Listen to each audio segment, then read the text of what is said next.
तर मित्रांनो, पीएम किसान योजनेचा 23वा हप्ता मिळवण्यासाठी अशी करा ई-केवायसी घर बसल्या 2 मिनिटांमध्ये. पीएम किसान योजनेअंतर्गत पात्र लाभार्थ्यांना 23वा हप्ता मिळण्याआधी ई-केवायसी करण्यासाठी सांगितलेलं आहे. त्यासाठी परिपत्रकही काढण्यात आलेलं आहे. मग आता त्या शेतकऱ्यांनी कशी ई-केवायसी करायची ती तुमच्या मोबाईलच्या माध्यमातून ती 2 मिनिटात तुम्ही करू शकता. तर चला सुरू करूया व्हिडिओ. तर सर्वप्रथम तुम्हाला प्ले स्टोअरवरती यायचंय. इथे आल्याच्या नंतर तुम्हाला सर्वप्रथम पीएम किसान नावाचं ॲप्लिकेशन तुम्हाला डाउनलोड करायचंय. त्याच्या लिंक मी तुम्हाला डिस्क्रिप्शन बॉक्समध्ये देऊन टाकेल. त्याच्यानंतर दुसरं ॲप्लिकेशन तुम्हाला इन्स्टॉल करायचंय. ते म्हणजे तुम्हाला इथे फेस आरडी नावाचं आधारचं ॲप्लिकेशन तुम्हाला डाउनलोड करायचं. हे दोन्ही ॲप्लिकेशन मी तुम्हाला आपल्या कमेंट बॉक्समध्ये दिलेले तुम्ही डाउनलोड करू शकता. हे डाउनलोड केल्यानंतर पीएम किसान योजनेचं ॲप ओपन करायचंय. ओपन केल्याच्या नंतर तुम्हाला काय करायचं बघू शकता. इथे आलेल्या परमिशन तुम्हाला इथे अलाउ करून घ्यायचे आहेत. त्याच्यानंतर इथे तुम्हाला 2 ऑप्शन दिसतात, प्रायव्हसी आणि पॉलिसी आणि नेक्स्ट. तुम्हाला प्रायव्हसी आणि पॉलिसी याच्यावर तुम्हाला क्लिक करून घ्यायचंय आणि ही पॉलिसी बघायची आणि वरती नेक्स्ट या बटनावर क्लिक करून घ्यायचंय. क्लिक केल्याच्या नंतर तुम्हाला इथे 2 ऑप्शन दिसतील बघा, इंग्लिश आणि हिंदी. ही तुम्हाला भाषा निवडायची. तर आपण इथे इंग्लिश निवडून घेऊयात आणि सबमिट या पर्यायावर तुम्हाला क्लिक करायचं. इंग्लिश निवडली, सबमिट केलं. प्रेफर्ड लँग्वेज अपडेटेड ओके करायचंय. ओके केल्याच्या नंतर काय करायचंय, इथे तुम्हाला 2 ऑप्शन बघायला मिळतील. बघू शकता तुम्हाला इथे 2 ऑप्शन दाखवेल. त्या 2 ऑप्शन पैकी तुम्हाला कोणतं ऑप्शन सिलेक्ट करायचं तेही मी सांगतोय. तर बघून घ्या, इथे 2 ऑप्शन आहेत, अपडेट मोबाईल नंबर आणि लॉग इन. तर तुम्हाला लॉग इन या पर्यायावरती क्लिक करून घ्यायचंय.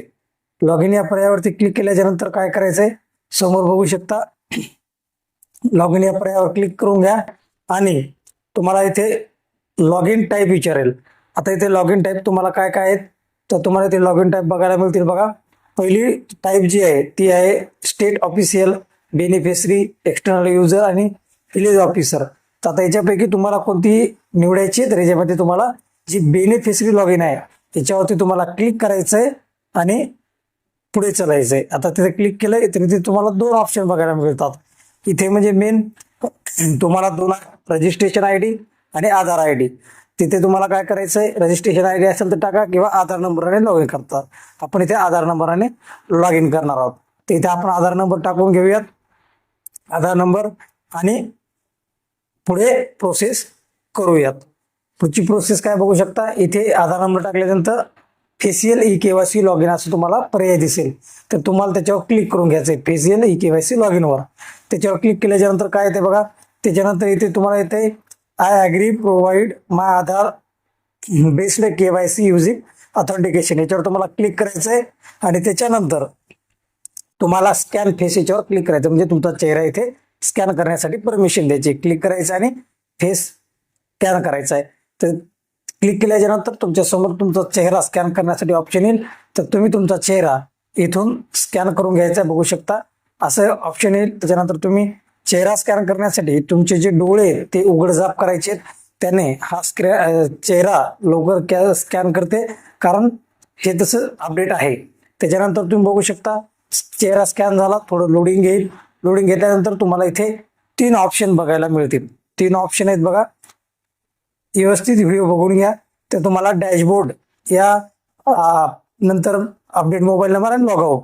तर तुम्हाला याच्यात सर्वप्रथम कोणत्या याच्यावर तुम्हाला क्लिक करायचंय ते मी तुम्हाला सांगणार. तर डॅशबोर्डवरती तुम्हाला क्लिक करायचंय आणि डॅशबोर्डवरती क्लिक केल्याच्या नंतर बघू शकता इथे तुम्हाला संपूर्ण माहिती बघायला मिळेल. तुमचं नाव, मोबाईल नंबर, रजिस्ट्रेशन आयडी, तुमचा पत्ता. तर तुम्हाला इथे काय चेक करायचंय, तुमचं स्टेटस तुम्हाला इथे चेक करून घ्यायचंय. तर सर्वप्रथम कोणतं स्टेटस चेक करायचंय तुम्हाला, तर लँड रेकॉर्ड सीडिंग येस असलं पाहिजे. त्याच्यानंतर आधार सीडिंग बँक येस असलं पाहिजे आणि ई-केवायसी स्टेटस हे तुम्हाला येस असलं पाहिजे. हे तिन्ही ऑप्शन जर तुमचे येस असतील तर तुम्हाला 23वा हप्ता हा नक्कीच मिळणार आहे. अशाच अपडेटसाठी, अशाच व्हिडिओसाठी आपल्या यूट्यूब चॅनलला सबस्क्राईब करायचं नका. हा व्हिडिओ कसा वाटला कमेंट बॉक्समध्ये नक्कीच सांगा. काही प्रश्न असतील तर तेही विचारा. चॅनलला सबस्क्राईब मात्र नक्कीच करा. तर भेटूयात मित्रांनो पुढील व्हिडिओमध्ये पुढे एका नवीन माहिती. तोपर्यंत थांबतो. जय हिंद, जय महाराष्ट्र.